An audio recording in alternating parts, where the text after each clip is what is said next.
Company అనేది కడతారు. ఆ కంపెనీ కట్టేసేసి అక్కడ డేటా సర్వర్స్ అనేవి పెడతారు. ఆ సర్వర్కి పద్దాకులు ఏం చేస్తారంటే ఏసీ అనేది ప్రొవైడ్ చేయాలి. ఆ రూమ్ టెంపరేచర్ కరెక్ట్గా ఉందో లేదో చూసుకోవాలి. తర్వాత మనం ఏం చేయాలి, అక్కడ కరెంట్ కనుక పోయిందనుకో అక్కడ మనం ఏం చేయాలి కదా, జనరేటర్ అనేది ఆన్ చేయాలి. ఆన్ చేసి ఇలా బోల్డ్ కథ ఉందన్నమాట.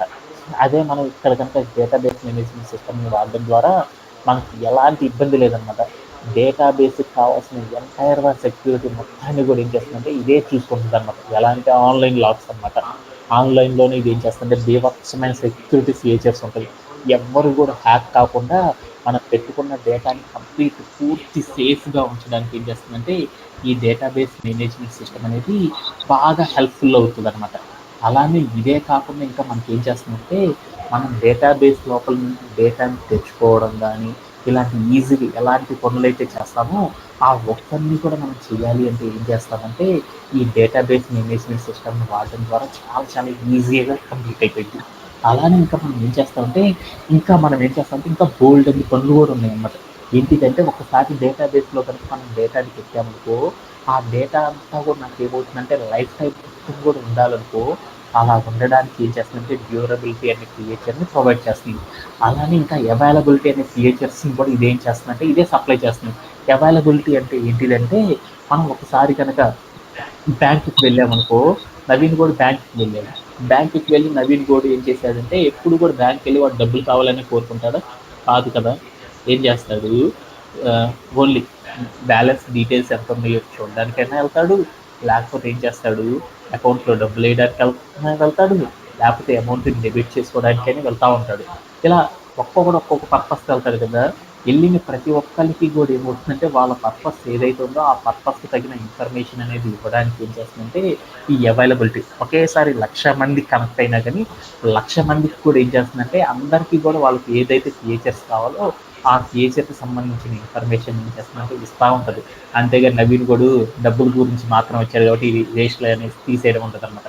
ఎంతమంది అయినా సరే ఒకేసారి సర్వర్తో కాంటాక్ట్ అయినప్పుడు వాళ్ళకి ఏ ఇన్ఫర్మేషన్ అయితే కావాలో ఆ ఇన్ఫర్మేషన్ మొత్తాన్ని కూడా ఏం చేస్తుందంటే డేటాబేస్ మేనేజ్మెంట్ సిస్టమ్ ఒకేసారి ప్రొవైడ్ చేసేస్తుంది అనమాట. ఓకే. అలానే ఇంకా మనకేంటిదంటే ఇంకా పర్ఫార్మెన్స్ ఇష్యూ.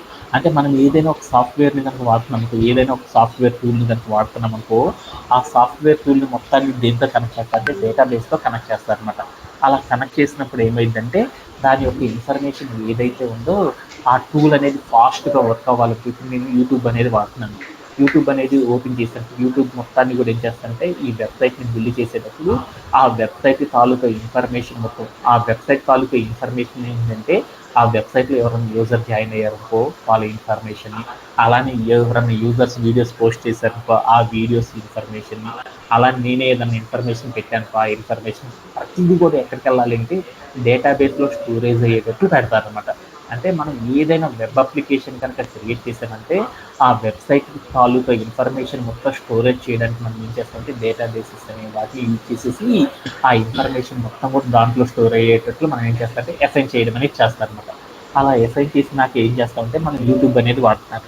యూట్యూబ్ అనేది వాడేటప్పుడు నేను ఏం చేద్దాం అనుకున్నానంటే పైథాన్ క్లాసెస్ అనేది వీడియో చూద్దాం అనుకున్నాను. పైథాన్ క్లాస్ అని కొట్టాను. కొట్టంగా నాకేమైందంటే అది గంట తర్వాత నాకేమైందంటే హోమ్ పేజీలో ఓపెన్ అయిపోయింది. సరే అని దాంట్లో వీడియో చూద్దామని లాస్ట్ సెషన్‌ది ప్లే చేశాను. ప్లే చేస్తే నాకు గంటకు ఒకసారి ఒక్కొక్క మాట వినపడుతుంది. అలా వినపడుతున్నప్పుడు నేను వీడియో చూడగలనా? చూడలేను కదా. అప్పుడు నాకేమవుతుందంటే నేను ఆ వెబ్‌సైట్‌ని వాడను కదా. అలా వాడకుండా ఉండకుండా ఇప్పుడు జస్ట్ యూట్యూబ్‌ని ఓపెన్ చేయగానే వీడియో లోడ్ అయిపోయి ఆ వీడియోని క్లిక్ చేయగానే ఎలాంటి బఫరింగ్ కాకుండా వెళ్తుందనుకో నాకు ఈజీగా ఉంటుంది కదా. అలాంటి దాన్ని ఏమంటారంటే పర్ఫార్మెన్స్ అంటారు. క్విక్ పర్ఫార్మెన్స్ గనుక ఇవ్వాలి అంటే వెబ్‌సైట్‌కి అందుకోసం ఏం చేస్తారంటే డేటాబేస్ మేనేజ్మెంట్ సిస్టమ్ అనే దాన్ని వాడతా ఉంటారు అనేసి నేర్చుకున్నాను మరి. ఇన్ని రకాల బెనిఫిట్స్ ఉన్నాయి కాబట్టి ఏం చేస్తారంటే చిన్న చిన్న కంపెనీ నుండి పెద్ద పెద్ద కంపెనీ వాళ్ళు వరకు అందరూ కూడా ఏం చేస్తారంటే ఈ డేటాబేస్ మేనేజ్మెంట్ సిస్టమ్ని యూజ్ చేయడం అనేది చేస్తారనమాట. సో ఇప్పుడు దాకా ఏదైతే చెప్పానో ఈ ఈ చెప్పిన మొత్తాన్ని కూడా ఏం చేద్దామంటే ఒక్కసారి సమ్మరైజ్ చేసేసుకొని నెక్స్ట్ పాయింట్లోకి వెళ్ళిపోతాం. ఇప్పుడు దాకా మనం ఏం చేసామంటే డేటా అంటే ఏందో నేర్చుకున్నాము. అలానే ఇంకోటి ఏం నేర్చుకున్నామంటే డేటాబేస్ అంటే ఏందో నేర్చుకున్నాను. అలానే ఇంకొకటి ఏం నేర్చుకున్నాను అనేది చూద్దాం. డేటాబేస్ అనేది నేర్చుకున్నాను. అలానే ఇంకొకటి ఏం నేర్చుకుంటున్నానంటే డేటాబేస్ మేనేజ్మెంట్ సిస్టమ్ అంటే ఏందో నేర్చుకున్నాను. డీబీఎంఎస్ అంటారు షార్ట్‌కట్. ఓకే. ఇప్పుడు దాకా ఏమైతే నేర్చుకున్నామో ఈ మొత్తాన్ని ఫాస్ట్గా కంప్లీట్ చేసేస్తాను. ఓకేనా. డేటా అంటే ఏం చెప్పానంటే, డేటా అంటే ఏంటిదిరా Naveen? Collection of information. Collection of storing the collection of information. అంటే మనం ఏదైతే ఇన్ఫర్మేషన్ ఉందో ఆ ఇన్ఫర్మేషన్ మొత్తాన్ని స్టోర్ చేసుకోవడాన్ని ఏమంటారంటే డేటా అంటారని చెప్పానమాట. డేటా అంటే ఏంటంటే, లైక్ నా దగ్గర వాట్సాప్లో నేను ఒక ఫోటో పంపాలనుకున్నాను ఏం చేస్తాను నేను, నా దగ్గర మ్యాటర్ అనేది ఉంది, నెక్స్ట్ ఆ ఇమేజ్ ఉంది, ఆ ఇమేజ్ నేను ఏం చేస్తాను వాట్సాప్లోకి వెళ్ళి క్లిక్ చేస్తాను. క్లిక్ చేయగానే ఏమైందంటే ఫస్ట్ ఆ ఇమేజ్ ఏదైతే ఉందో ఆ ఇమేజ్ మొత్తం కూడా ఏమైందంటే స్టోరేజ్ అయిపోయింది అనమాట. స్టోరేజ్ అయిపోయిన తర్వాత ఏమైందంటే సెండ్ కొట్టగానే అప్పుడు వెళ్ళింది అనమాట. అంటే ఇలా నేను ఏం చేస్తున్నాను, వాట్సాప్ అనే వెబ్సైట్ వాడుతున్నప్పుడు ఫోటో పంపాలనుకుంటే నేను ఏం చేస్తున్నాను, నా ఫోన్లో ఆల్రెడీ ఫోటోని సేవ్ చేసుకుంటున్నాను. ఆ సేవ్ చేసుకున్న దాన్ని ఏం చేస్తున్నాను, షేర్ చేస్తున్నాను. అలా మనం ఏదైనా ఒక ఇన్ఫర్మేషన్, అది ఫొటోస్ రూపంలో కానీ, ఆడియో రూపంలో కానీ, టెక్స్ట్ రూపంలో కానీ, లేకపోతే వీడియో రూపంలో కానీ, ఇలా ఇన్ని డాక్యుమెంట్ రూపంలో కానీ ఏదైనా ఒక ఇన్ఫర్మేషన్ని మనం డేటా మనం కనుక స్టోరేజ్ కనుక చేసుకున్నామంటే దాన్ని ఏమంటారు, డేటా అంటారు. ఈ డేటా అనేది మనం ఏం చేస్తామంటే బోలెడు రకాల వేస్లో రోజు కూడా క్రియేట్ చేస్తూ ఉంటాం అనమాట. అవి ఎన్ని రకాలు అనేది ఇందాక కూడా చెప్పాను అనమాట. ఇలా మనం రోజు కూడా ఏం చేస్తామంటే బోలెడు రకాల వేస్లో మనం ఏం చేస్తామంటే రోజు కూడా డేటా అనేది క్రియేట్ చేస్తూ ఉన్నాం. ఈ డేటా మొత్తాన్ని కూడా ఏం చేస్తారంటే మన డేటా మొత్తాన్ని కూడా బోల్డ్ అంతమంది స్టేక్ హోల్డర్స్ ఏం చేస్తారంటే రోజు కూడా అబ్జర్వ్ చేస్తూ ఉంటారనమాట. అలా అబ్జర్వ్ చేసేసి ఆ డేటాని యూజ్ చేసుకొని అందరూ వాడే డేటాని యూజ్ చేసుకొని వాళ్ళు ఏం చేస్తారంటే ప్రాఫిటబుల్గా వాళ్ళు మార్చుకోవడానికి ట్రై చేస్తారు. అలా డేటాని ప్రాఫిటబుల్గా మార్చుకోవడానికి ఏం చేస్తారంటే రోజు కూడా వాళ్ళు కలెక్ట్ చేసుకుంటున్న డేటా మొత్తాన్ని కూడా ఏం చేస్తారంటే ఆ మొత్తాన్ని తీసుకొచ్చేసి ఒక చోట ఆర్గనైజ్ చేసి పెట్టుకోవాలన్నమాట. కలెక్ట్ చేసుకున్న ఇన్ఫర్మేషన్ మొత్తాన్ని కూడా వాళ్ళు ఏం చేస్తున్నారంటే ఒక చోటకి తీసుకొచ్చి పెట్టుకోవాలనుకుంటున్నారు. అలా పెట్టుకోవాలంటే వీటిని యూజ్ చేస్తారంటే డేటా బేసెస్ అని పిలుస్తారు. అంటే డేటా బేసెస్ అనే వాటిని యూజ్ చేసేసి డేటా మొత్తాన్ని కూడా ఏం చేస్తారంటే వరల్డ్ వైడ్గా రోజు కూడా వాళ్ళు కలెక్ట్ చేసుకున్న డేటా మొత్తాన్ని కూడా ఏం చేస్తారంటే ఆర్గనైజ్ చేసి పెట్టుకోవడానికి డేటా బేసెస్ అనే వాటిని వాడతారు. ఓకే. అలానే next data bases management system అంటే ఏంటంటే, ఇప్పుడు నా దగ్గర ఒక డేటా ఉంది. ఈ డేటా మొత్తాన్ని తీసుకొచ్చి నేను ఏం చేశానంటే ఇక్కడ తీసుకొచ్చి ఆర్గనైజ్ చేసి పెట్టుకున్నాను. ఇలా తీసుకొచ్చుకొని పెట్టుకున్నాను. ఇలా పెట్టుకున్నానుకో, ఇలా నేను ఏం చేశానంటే ఒక ఏదో ఒక రూమ్ అనుకున్నాను. ఆ రూమ్లో తీసుకొచ్చి నేను ఏం చేశానంటే ఈ డేటా మొత్తాన్ని కూడా ఇలా ఆర్గనైజ్ చేసి పెట్టుకున్నాను. ఇక్కడ నాకేమైంది, ఈ రూమ్ కాడ ఎవరు లేరు అంటే ఏం చేస్తారు, అందరూ వచ్చేసేసి ఏం చేస్తారంటే సైబర్ క్రైమ్ వాళ్ళు అందరూ వచ్చేసి ఏం చేస్తారంటే ఆ డేటాని ఎవరు పెట్టి వాళ్ళు వాడుకొని వెళ్తారు కదా అనుకొని రోజు కూడా మన యొక్క డేటా మొత్తం కూడా, ఇప్పుడు నా డేటా ఉంది, నా డేటాలో ఏముంటుంది PhonePe, Google pay, bank transaction ఉంటుంది, అలానే నా మ్యారేజ్ వీడియోస్ ఉంటాయి, ఫొటోస్ ఉంటాయి, ఇంకా రకరకాల బోల్డ్ అంత టెక్స్ట్లు ఉంటాయి, నా ఆఫీస్ యొక్క డీటెయిల్స్ బోల్డ్ అంత ఉంటాయి కదా. ఇవన్నీ కూడా ఏం చేస్తారు, ఎవరు కూడా ప్రైవసీ సెక్యూరిటీ లేదనుకో అందరూ బోల్డ్ అంతమంది కలెక్ట్ చేసుకుంటున్నాను అంటారు కదా. ఆ కలెక్ట్ చేసుకున్న వాళ్ళందరూ ఏం చేస్తారు, అందరూ వెళ్ళి చూసారనుకో ఆ డేటా అంతా కూడా ఏమైందంటే శాలరీ డబ్బులు పడంగానే వెంటనే ఏం చేస్తారంటే వాళ్ళందరూ తీసేసేసుకుంటారు. అప్పుడు నాకేమైంది, లాస్ అయిపోతాను కదా. అందుకోసం ఏం చేస్తారంటే మన డేటా మొత్తాన్ని కూడా ఏం చేస్తారంటే బీభత్సమైన సెక్యూరిటీ, అంటే రోజు కూడా వాళ్ళందరూ కలెక్ట్ చేసుకున్న డేటా మొత్తాన్ని పెట్టేసి ఆ డేటాని ఎవరు పడితే వాళ్ళు వాడనీయకుండా ఏం చేస్తారంటే మనం కలెక్ట్ చేసుకున్న డేటా మొత్తాన్ని కూడా ఆర్గనైజ్ చేసి పెట్టుకొని డేటాబేస్లో పెట్టుకుంటారు కదా. ఆ డేటాబేసెస్కి ఏం చేస్తారంటే సెక్యూరిటీ అనేది ప్రొవైడ్ చేయాలి అంటే ఏం చేస్తారంటే ఈ సాఫ్ట్వేర్ అనే దాన్ని వాడతారనమాట. దాన్ని ఏమంటారంటే డేటాబేస్ మేనేజ్మెంట్ సిస్టమ్ అని పిలుస్తారు. ఇది ఏం చేస్తుందంటే ఎవరైనా సరే వచ్చారు, హరివందన్ అనే అమ్మాయి వచ్చింది, ఆ అమ్మాయి వచ్చి డేటా తీసుకోవాలనుకో వెంటనే తీసుకోవడానికి ఉండదన్నమాట. డేటాబేస్కి చెప్తే ఆ డేటాబేస్ వెళ్ళేసేసి లోపలికి వెళ్ళి తీసుకొని వచ్చేసి ఇచ్చిద్ది అనమాట. అప్పుడు మాత్రమే ఆ అమ్మాయి డేటా తీసుకుంటుంది. అలా కాకుండా డైరెక్ట్గా తీసుకోవడం అనేది ఉండదు. ఏదన్నా డేటా పెట్టాలని చెప్పిందనుకో డేటాబేస్కి వచ్చేసి చెప్పాలి, డేటాబేస్ మేనేజ్మెంట్ సిస్టమ్కి. అప్పుడు డేటాబేస్ మేనేజ్మెంట్ సిస్టమ్ వెళ్ళేసి ఏం చేస్తుందంటే లోపలికి తీసుకెళ్ళి పెట్టేసి వస్తుంది అనమాట. అలా మనం డేటాబేస్ లోపల ఏదైనా డేటాని స్టోర్ చేయడం కానీ, యాక్సెస్ చేయడం కానీ, ఇలాంటి కొన్ని ఏవి చేయాలన్నా కానీ మనం ఏం చేస్తామంటే డేటాబేస్ ద్వారా మాత్రమే, డేటాబేస్ మేనేజ్మెంట్ సిస్టమ్ ద్వారా మాత్రమే ఏం చేస్తారంటే డీల్ చేయడం అనేది చేసేటట్టు ఈ సాఫ్ట్వేర్ని డిజైన్ చేస్తారనమాట. ఓకేనా. ఇంకా ఈ సాఫ్ట్వేర్ని ఏం చేస్తారంటే చిన్న కంపెనీ నుండి పెద్ద కంపెనీ వరకు ప్రతి ఒక్కళ్ళు కూడా ఏం చేస్తారంటే డేటాబేస్ మేనేజ్మెంట్ సిస్టమ్ని మ్యాండేటరీగా వాడుతూ ఉంటారనమాట. దానివల్ల ఏంటంటే ఆ కంపెనీస్కి బోల్డ్ అంత ఫీచర్స్ ఉన్నాయన్నమాట. అందువల్ల చిన్న కంపెనీ నుండి పెద్ద కంపెనీ వరకు బోల్డ్ అంతమంది ఏం చేస్తారంటే కంపల్సరీ ఇది వాడాలి కాబట్టి అందరూ ఏం చేస్తారంటే దాని మీద ఇప్పుడు కూడా ఏం చేస్తారంటే బోల్డ్ అంత ఇన్వెస్ట్మెంట్లు చేస్తూ ఉంటారు అనమాట. ఓకే, జనరల్గా నేను ఇప్పుడు ఏం చేస్తానంటే ఒక చిన్న ఎగ్జాంపుల్ నేర్చుకున్నాను. ఇప్పుడు దాకా డేటా అంటే తెలుసుకున్నాను, డేటాబేస్ అంటే తెలుసుకున్నాను, డేటాబేస్ మేనేజ్మెంట్ సిస్టమ్ అనేది కూడా నేర్చుకున్నాను. బట్ ఈ డేటాబేస్ మేనేజ్మెంట్ సిస్టమ్ని ప్రతి ఒక్కళ్ళు కూడా వాడతారని చెప్తున్నాను అనమాట. ప్రతి ఒక్కళ్ళు కూడా వాళ్ళ లైఫ్లో ఏమవుతుందంటే ప్రతిరోజు కూడా వాళ్ళు ఏం చేస్తున్నారంటే వాళ్ళకి తెలుసో తెలియకుండానే ఏం చేస్తారంటే ఎప్పుడు కూడా డేటాబేస్ మేనేజ్మెంట్ సిస్టమ్తో రోజు కూడా వాళ్ళు ఏం చేస్తున్నారంటే డీల్ చేయడం అనేది చేస్తున్నారు. ఎలా డీల్ చేస్తున్నారు అనేది ఒక చిన్న ఎగ్జాంపుల్ ద్వారా చూద్దాం. ఇప్పుడు నేనేం చేశానంటే నవీన్ కూడా ఏం చేశానంటే రోజు కూడా లెగంగాల్ని ఏం చేస్తానంటే ఫస్ట్ ఆఫ్ ఆల్ లెగంగాల్ని వాడు ఏదో ఒక వెబ్సైట్ వాడతాడు కదా. సపోజ్ దట్ వాడు ఏం చేశాడంటే లైక్ ఇప్పుడు మనోడు లెగంగాల్ని ఏం చేస్తాడు, ఫస్ట్ లెగంగాల్ని గూగుల్లోకి వెళ్ళేసి ఏం చేస్తాడంటే ఏదో ఒక వెబ్సైట్ చేద్దాం అనుకున్నాం క్లౌడ్నరీ అని క్లిక్ చేశాడు. వెంటనే ఈ వెబ్సైట్ని క్లిక్ చేసి ఇట్లా క్లిక్ చేయగానే ఏమైందంటే వెంటనే ఓపెన్ అవ్వదు. అది ఏమైందంటే ఒక సెకండ్ టైం తీసుకుంది. అంటే ఎప్పుడైనా సరే ఒక వెబ్సైట్ని మనం క్లిక్ చేయగానే వెంటనే ఏం జరిగిందంటే ఆ వెబ్సైట్ ఓపెన్ అవ్వడానికి ఏం జరిగిందంటే వెంటనే ఏం జరిగిందంటే దాని మీద ఒక రిక్వెస్ట్ అనేది వెళ్ళింది అనమాట. ఎక్కడికి వెళ్ళింది అంటే డేటాబేసెస్ లోపలికి వెళ్ళింది. ఆ డేటాబేస్ మేనేజ్మెంట్ సిస్టమ్కి వెళ్ళింది. ఆ డేటాబేస్ మేనేజ్మెంట్ సిస్టమ్ ఏం చేస్తుందంటే నవీన్ గోడ్ ఇప్పుడు క్లౌడ్నరీ అనే వెబ్సైట్ చూద్దాం అనుకుంటున్నాడని చెప్పింది అనమాట. వెంటనే ఏమైందంటే ఆ వెబ్సైట్ తాలూకు ఇన్ఫర్మేషన్ ఏదైతే ఉందో ఆ ఇన్ఫర్మేషన్ మొత్తాన్ని ఏం చేస్తారు, ప్రతి వెబ్సైట్ క్రియేట్ చేస్తారు డేటాబేస్లో పెడతారని చెప్పాను కదా.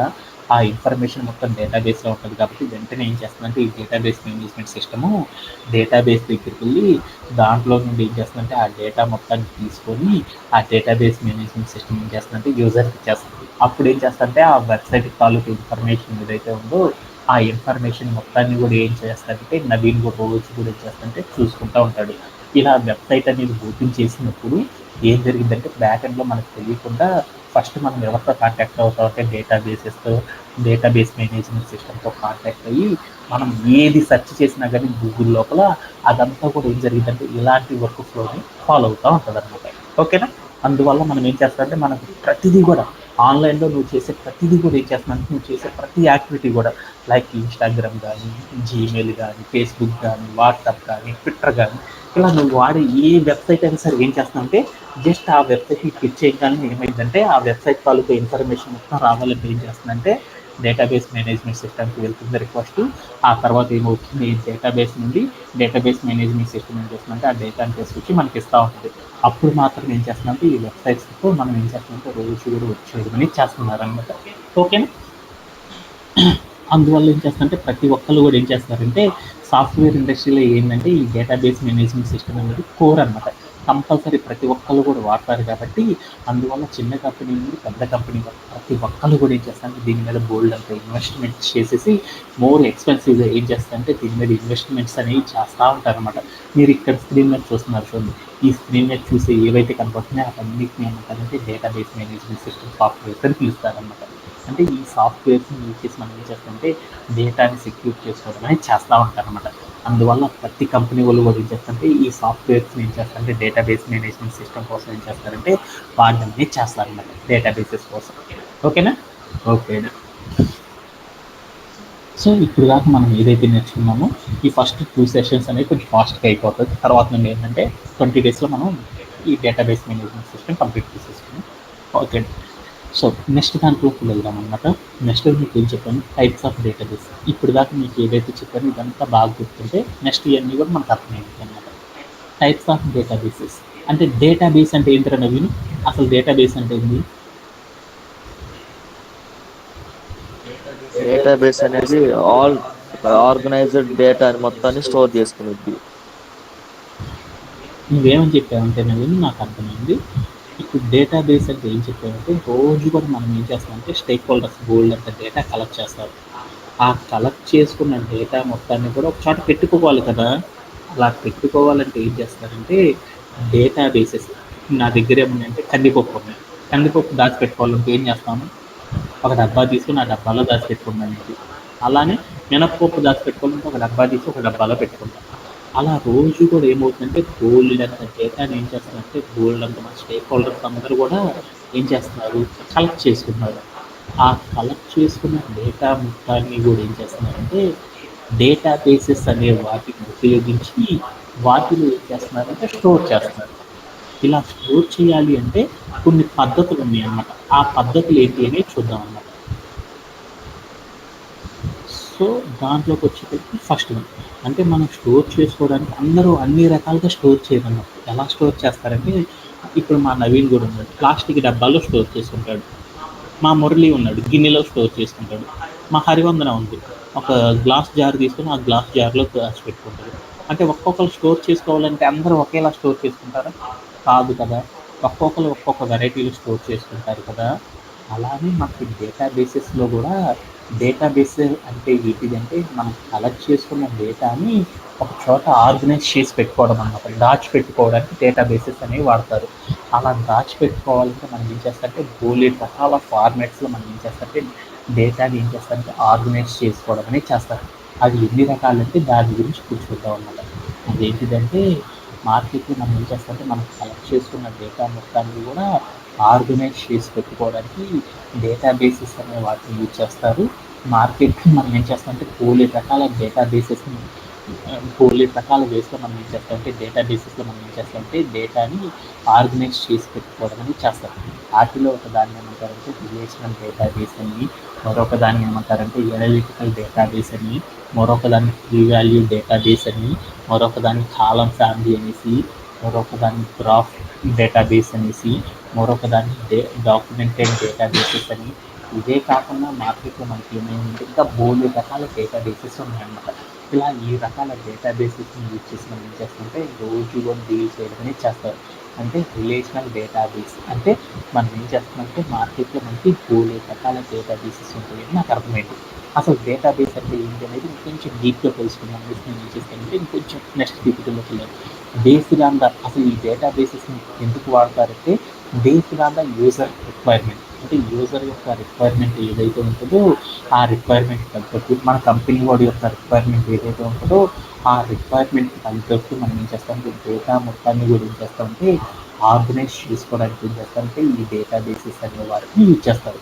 మోస్ట్ మేజర్గా ఏం చేస్తారంటే సాఫ్ట్వేర్ కంపెనీస్లో అందరూ కూడా ఏం చేస్తారంటే మోస్ట్ కామన్గా అందరూ కూడా ఏం చేస్తారంటే ఈ రిలేషనల్ డేటాబేసెస్ అనే వాటిని మోర్ ఎక్స్పెన్సివ్గా వాడడం అనేది చేస్తారు సాఫ్ట్వేర్ ఇండస్ట్రీలో. అసలు రిలేషనల్ డేటాబేస్ అంటే ఏంటిది అంటే మనం రోజు కూడా ఏదైతే డేటా కలెక్ట్ చేసుకున్నామో ఆ కలెక్ట్ చేసుకున్న డేటా మొత్తానికి నాకు ఒక క్రికెట్ మ్యాచ్ జరుగుతుంది. ఆ క్రికెట్ మ్యాచ్ జరుగుతుంటే ఏమవుతుంది, బోల్డ్ అంత డేటా క్రియేట్ అయింది అనమాట. ఎలా, అక్కడ 11 మంది ప్లేయర్స్ ఉంటారు, వాళ్ళు ఎన్ని బాల్స్ ఆడారు, ఎన్ని రన్స్ కొట్టారు అనేది ఉంటుంది. అలానే వాళ్ళు ఏం చేస్తారు, మళ్ళీ బౌలింగ్ చేస్తారు. అలా బౌలింగ్ చేసేటప్పుడు వాళ్ళకి చాలా డేటా క్రియేట్ అయింది. అలానే వాడు క్యాచ్ పెట్టాడు, వాడు క్యాచ్ పెట్టినప్పుడు మనకు బౌల్డ్ అంత డేటా అయింది. వాడు కొట్టిన రన్స్కి స్ట్రైక్ రేట్ అనేది ఒక మ్యాచ్ జరిగిందనుకో మనకు రోజు కూడా ఏమవుతుందంటే ఆ మ్యాచ్కి సంబంధించిన బోల్డ్ అంత ఇన్ఫర్మేషన్ అనేది మనకు వస్తుంది అనమాట. ఆ ఇన్ఫర్మేషన్ దాన్ని మనం ఏం చేసుకోవాలి అనుకుంటే ఆర్గనైజ్ చేసుకోవాలనుకుంటే, ఆర్గనైజ్ చేసుకోవడం అంటే దాని మీనింగ్ ఏంటంటే దాచిపెట్టుకోవడం. దాచిపెట్టుకోవాలంటే మనం ఏం చేస్తాము, మార్కెట్లో మనకి బోలెడు రకాల పద్ధతుల్లో డేటాని ఏం చేస్తారు, ఆర్గనైజ్ చేస్తారని చెప్పాను కదా. ఎలా, రిలేషనల్ పద్ధతి అనేసి, అనలిటికల్ పద్ధతి అనేసి, కీ వాల్యూ పద్ధతి అనేసి, డాక్యుమెంట్ పద్ధతి అనేసి, గ్రాఫికల్ పద్ధతి అనేసి, కాలం ఫ్యామిలీ పద్ధతి అని, ఇలా బోలెడు రకాల మార్గాలు ఉన్నాయి. వాటిలో మనకి ఏంటిదంటే మనం కలెక్ట్ చేసుకున్న డేటా మొత్తాన్ని కూడా ఏం చేస్తామంటే ఒక టేబుల్ రూపంలో క్రియేట్ చేసుకొని ఆ టేబుల్ రూపంలో కనుక దాచిపెట్టుకోగలిగామనుకోండి, దానిని ఏమంటారంటే రిలేషనల్ డేటాబేస్ అని పిలుస్తారు.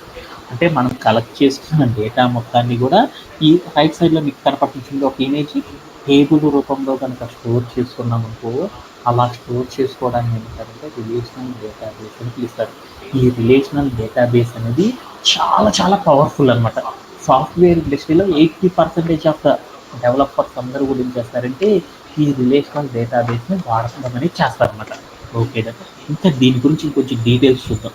ఈ రిలేషనల్ డేటాబేస్ గురించి కొంచెం డీటెయిల్డ్గా చూస్తే ఏమంటారంటే రిలేషనల్ డేటాబేస్ ఏం చేస్తారంటే దీన్ని ఇంకొక పేరుతో కూడా అంటారు. మన డేటా మొత్తాన్ని కూడా టేబుల్ రూపంలో స్టోర్ చేసుకోవడాన్ని ఏమంటారంటే రిలేషనల్ డేటాబేస్ అని పిలుస్తారు. దీనికి ఇంకో నేమ్ కూడా ఉందన్నమాట, దీన్ని ఏమంటారంటే tabular form of a database అని పిలుస్తారు. అంటే నాకు ఒక క్రికెట్ మ్యాచ్ జరిగింది. ఆ క్రికెట్ మ్యాచ్‌కి సంబంధించి బోలెడంత ఇన్ఫర్మేషన్ వచ్చింది. ఆ ఇన్ఫర్మేషన్ మొత్తాన్ని నేను ఏం చేశానంటే ఆర్గనైజ్ చేసుకుందాం అనుకున్నాను. ఆ ఇన్ఫర్మేషన్ మొత్తాన్ని దాచిపెట్టుకోవాలి కదా! అలా పెట్టుకోవాలంటే ఏం చేస్తారు డెవలపర్స్ అందరూ కూడా ఏం చేస్తారు డేటాబేసెస్ అనే వాటిని వాడతారు. వాటిలో ఏ డేటాబేస్ అనేది వాడతారంటే రిలేషనల్ డేటాబేస్ వాడారంటే ఏం చేస్తారంటే ఆ ఇన్ఫర్మేషన్ మొత్తాన్ని కూడా ఇలా టేబుల్ క్రియేట్ చేసుకొని ఆ టేబుల్ రూపంలో ఏం చేస్తారంటే ఇలా స్టోర్ చేసుకున్నారనుకో దాన్ని ఏమంటారంటే రిలేషనల్ డేటాబేస్ అని పిలుస్తారు అన్నమాట. ఓకే. ఈ రిలేషనల్ డేటాబేస్ లోపల ఏముంటాయి అంటే మనకి 3 ఉంటాయి అన్నమాట. ఒకటి ఏముంటుందంటే కాలమ్ నేమ్స్ అనేవి ఉంటాయి, కాలమ్స్ అనేవి ఉంటాయి, రోస్ అనేవి ఉంటాయి. అంటే ఇది రిలేషనల్ డేటాబేస్లో కనుక మనం వర్క్ చేయాలంటే ఆ రిలేషనల్ డేటాబేస్ లోపల ఏముంటాయి అంటే కాలమ్ నేమ్స్ ఉంటాయి, కాలమ్స్ ఉంటాయి, రోస్ అనేవి ఉంటాయి.